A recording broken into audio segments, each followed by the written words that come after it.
Hello, welcome to Just Saying. I'm Steve McFeeters, along with Mike Jensen, the publisher of the Standard Democrat. And you can look at Just Saying on the Standard Democrat website. Each week we try to talk to different community leaders about things that are happening in our community. And today we're very pleased to be with Jason Schrump, the CEO of Missouri Delta Medical Center.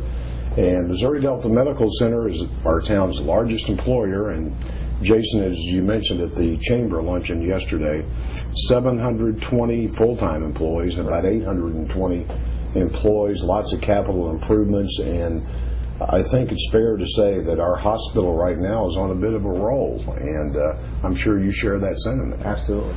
Tell us about what's happening here from an economic development standpoint, and then let's transition into taking care of patients. Sure. Well, we have a lot of new service lines we're getting ready to roll out this summer. The most exciting of them is orthopedics. We have two new orthopedic surgeons, Kerry Sanders and Larry Conley. Kerry's finishing up his residency in Tulane. Larry Conley's up in Flint, Michigan at Genesis Regional Medical Center. And they will start when the orthopedic facility is complete here in July. And they'll start seeing patients July 18th, 472 bone. For those who need to get an appointment. I like that. It will cover the entire That's good. spectrum of orthopedics. Larry Conley will do everything from the wrist to the elbow, shoulder, and total joint reconstruction. Kerry Sanders will cover, again, the elbow, shoulder, neck, low back, total joint reconstruction as well. And they'll work with Dr. Fultz with Ferguson Medical Group to take care of the foot and ankle. So we'll take care of everything. And trauma. We'll also see some trauma, too, in the midst of everything else. Very nice facility. Have you seen it, Mike? Oh, absolutely. Yeah, it will become a landmark. You know, Jason, we all share community pride in this medical facility, and we have for a long time. Often, as go the medical facility, so go the community. You mentioned yesterday the connection with economic development and the quality and the caliber of a medical facility. Sure. How does that connection work? Well, there's surveyors have found that there's a direct link to quality, affordable health care and businesses relocating to a community and economic development. When you look at all the employees that we have on our staff, the physicians also that we employ, the payroll of over $35 billion, and the job creation and downstream economic activity that comes from that, it's colossal. Massive payroll. Massive payroll. And those dollars turn in the community over and over and over again. Maybe it's this way in every community. Sometimes perhaps we take for granted what goes on here. And you can look at it in two ways. Obviously, it's essential for the health needs of our community, for our region as far as that goes. But the economic development aspect is extremely critical, and the hospital should be committed for the growth and the progress that you continue to make. Great. And healthcare is a very stable sector. In the last couple of years, many sectors have taken the nosedive. We've remained strong. We continue to expand, invest in capital, new technology, human capital, physicians, new staff. In the last 3 to 4 years, we've spent almost $15 million on renovating the inside of our hospital, new buildings such as the Wound and Hyperbaric Center, Orthopedic Center, a new facility that's going to host rehabilitation and primary care in Charleston. And we're not stopping there. We have visions of future development in the next couple of years, and we're excited to be a part of it. What's nice is when you've made these additions, you've had open houses, the public's had the opportunity to come and see, and it's really amazing. If you've not been in this facility in a while, the changes that have actually taken place, they're quite astounding. And we really believe the community is recognizing that and showing appreciation for that. Our patient satisfaction scores are all-time high. In 2010, we rated 95% with Press Ganey, which is an independent surveyor of hospital satisfaction, meaning we beat 95% of hospitals nationwide. They survey about 1,000 hospitals. And some of that's attributed to the renovation of all our floors, going from double occupancy to single occupancy rooms, and highly skilled, internally educated nursing and physician staff as well. You have 25 doctors, is that what you have 25 now? physicians and also about 15 mid-levels, and those are nurse practitioners and physician assistants Employed by the hospital. employed by the hospital. And then working, of course, with Ferguson and others in the We region have to over make it work. 50 on staff, including doctors from Ferguson Medical Group, Signal Health Network, and some other independent physicians in town. I know a certain newspaper that would take great pride with that level of satisfaction, which we don't have, but I do applaud you for that. Let me address something that you spoke of yesterday, and it's something that we at the newspaper, we in the community, we've monitored for a long time, and that's your mix of government pay and private pay, which is kind of a snapshot of our region, Sure. of our population. I mean, it's a reflection of who we are and where we are.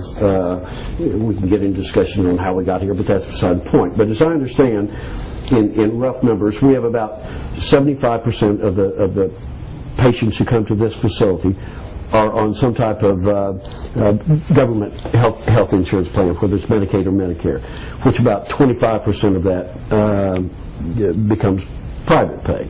Sure. What obstacles or opportunities does that mix present to this facility? You know, those challenges are definitely unique to rural areas in general, not just Right. just Saxon themselves.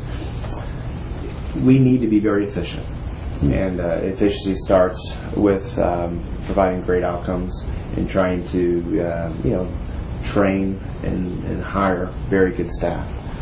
And if you can do those things and be productive, then we should be able to make it work. And competitive. And competitive, absolutely. Because, not dumbing it down, but I need that dumbing down portion. Jason, help me with this. The issue becomes on government pay, whether it's Medicaid or Medicare, the reimbursement to the hospital, to the facility, to the physicians, Sure.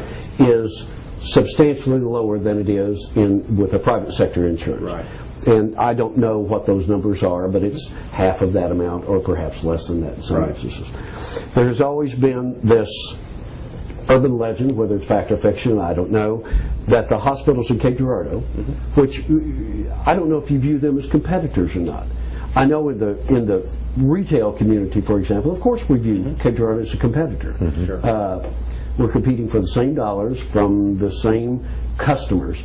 I don't know if that's the way it's treated in the medical community, but the rule of thumb has been that the Cape mix of private and government pay is just the reverse, about 75% private pay and 25% government pay. Is that accurate? Or No, it's not that high. Okay. I don't know exactly what their numbers are, but I imagine their commercials, it's not quite that much. Okay. Their government subsidy is probably between 50 and 60%. Okay. My guess. Are they competitors? We try not to think of them as competitors. Right. We have strategic alliances with both hospitals. I think we're all going to be challenged in the future to partner with other healthcare providers to do things as efficiently and as effectively as possible. So we do have alliances where we provide a service better working together than we do individually. no question. And we do have tight margins because of our highly government dependency, Right. and we may not spend as much money on advertising and marketing, and we may not be able to get into every single subspecialty there is. Right. But the things that we get into, we're absolutely going to do 100%. You're gonna get into great well. technology and have the best physician possible and have outcomes that drive quality care. And to that point, I know you've recruited some very fine physicians. You've been able to maintain some of the good ones that we've had historically here. Tell us about, for example, suffering with allergies this spring. You have someone to come in and address that. You have some new services that you've added. Absolutely. It's been about 2 years since we had pulmonology here in town, and we're really excited to have Dr. Sam Najjar, a pulmonologist, finishing up his fellowship at the University of South Carolina in pulmonology. He also has a fellowship in gerontology with a special interest in allergy assessment and treatment. So he will be here in July at the Jolly Building working with pulmonology patients. And we have a heavily prevalent population of COPD patients that will definitely use his service, as well as seasonal allergy patients. I'm going to try to make an appointment before Yeah, it pays out, really. actually, you know. No but, kidding. And you also have, we talked before, I think you have on the drawing board kind of a redo, overhaul or something in the emergency room, and That is on our list of future projects. The emergency department is our gateway into our hospital. Absolutely. With healthcare reform, there's lots of uncertainties of how that's going to occur. The mandate with healthcare reform, is that going to be constitutional or not? There's a commerce law too that they're pushing the state that the government can mandate legislate activity that affects interstate active commerce, but not inactivity. And they claimed, the Congress claims that the health care mandate is trying to legislate inactivity by not choosing to purchase health care. Right. So it depends on how that goes, but if someone chooses not to purchase health care, then they just come to the emergency room for Right. care. And so we need to be ready for the surge and the increased demand in that arena.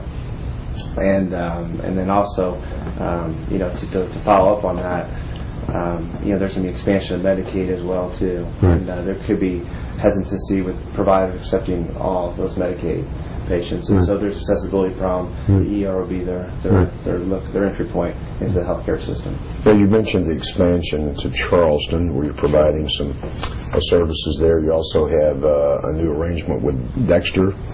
Is that correct? Yeah, exactly.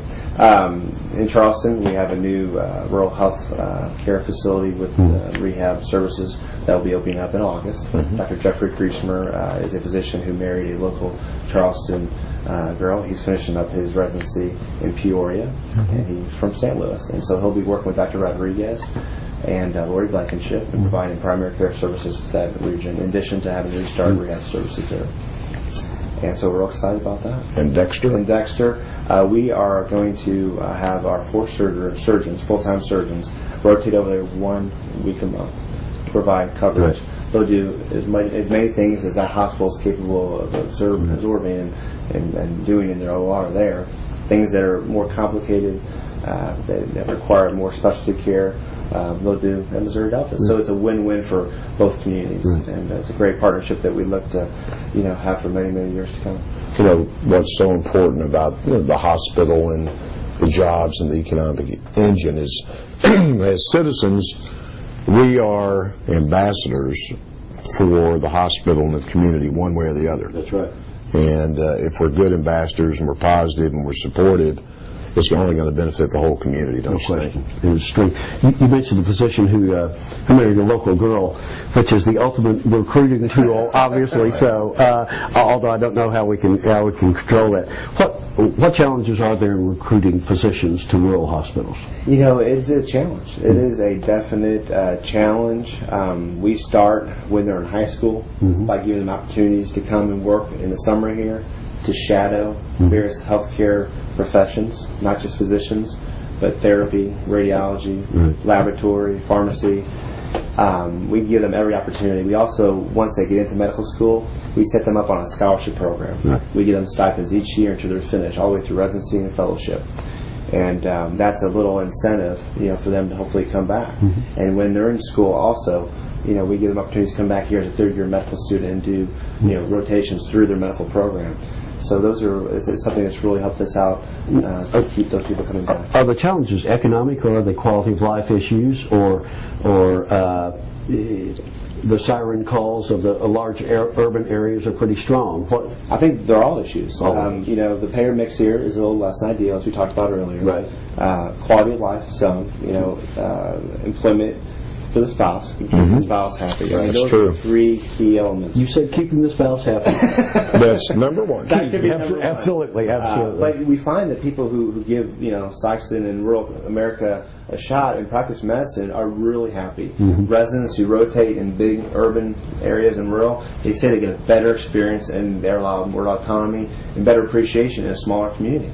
And eventually we get them just to give us a shot. We don't have a lot of turnover here. I mean, when they come, they usually stay. If you can get them, you can get them. Yes. So. And I think we talked about the strategic alliances you've developed with the hospitals in Cape. We need to build on that because we're all the same region. Well, And when people come in here, you may get a doctor to work here whose wife has a specialty, and maybe she doesn't work here, she works in Cape. But it's all still part of the same region, and I like the idea that we're recognizing that more. Yes, it's competition, but also we got to be realistic, and we want to grow as that region grows. well, the fact of the matter is, Steve, you personally have been a leading advocate of thinking regionally for many, many years. You were ahead of the curve and ahead of the game, and it's proven to be true. And this is a prime example right here. It's that spirit of cooperation. Friendly competition, Right. but it's that spirit of cooperation too that bodes well for all of us, whether it's a medical facility or what have you. Dr. Ray's a good example of that in Cape. He's coming down. You might explain that. Dr. Ray is a top-notch neurospine surgeon.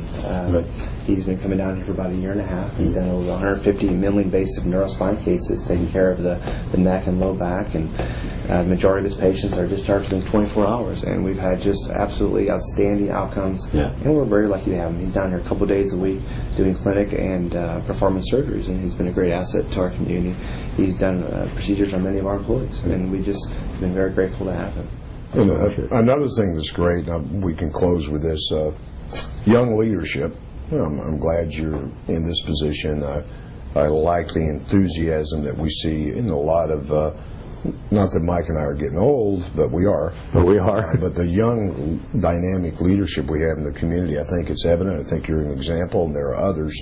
And how can you keep that going, Jason? Because that's the key to our future.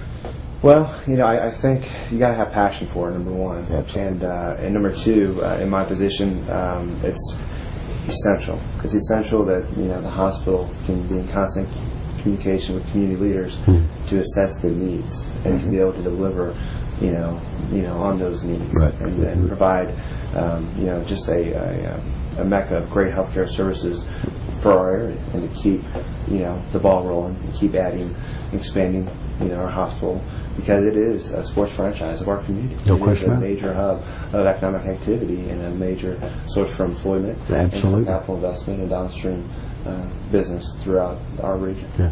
You're doing a fine job at And it. I know Well, I really appreciate it. it's a huge challenge, and we appreciate your work and that of your staff, and My pleasure. what it means to the community. So keep up the good Absolutely. work. But we thank you, Jason, obviously, for joining us today, and Steve and I, as we always do. We thank you for watching it today. As always, if you have any comments, suggestions, please send them our way on the website, Standard Democrat. We hope you join us again next week. Thank you.